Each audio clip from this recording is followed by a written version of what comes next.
emotional neglect doesn't just disappear when you turn 18. It follows us into our adult relationships, affecting the way we communicate with other people.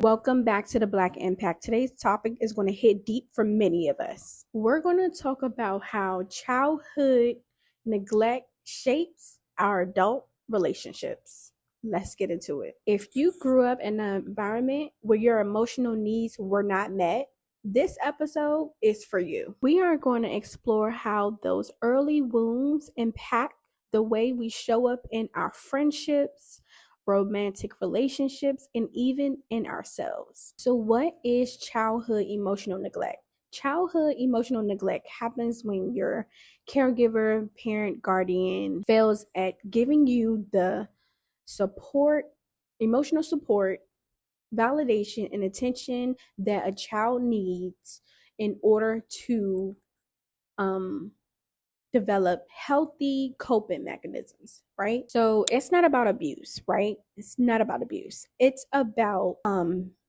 absence of emotional engagement. Okay? Maybe your feelings were dismissed, ignored, or maybe you were told to like toughen up over time, right?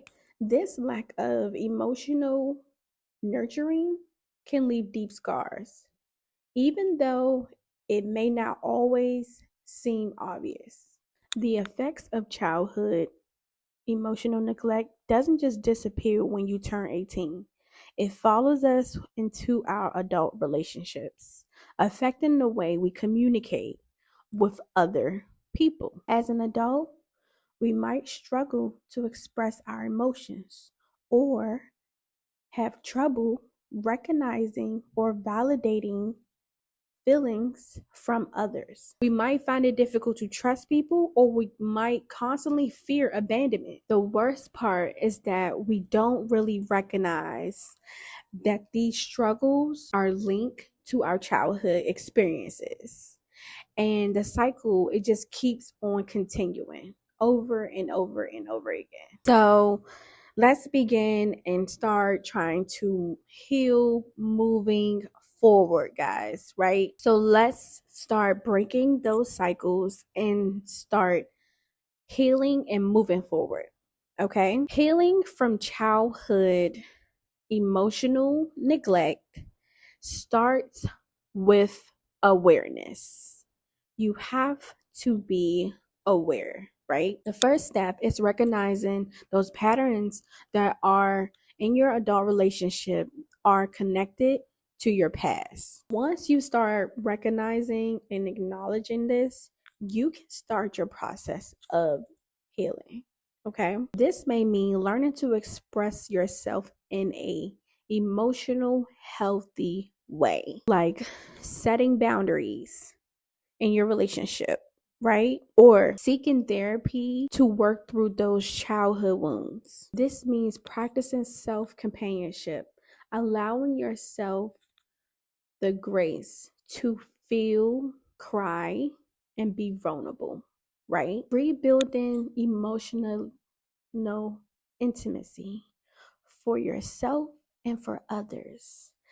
I know that this is a long life journey, but you are more than capable of doing this.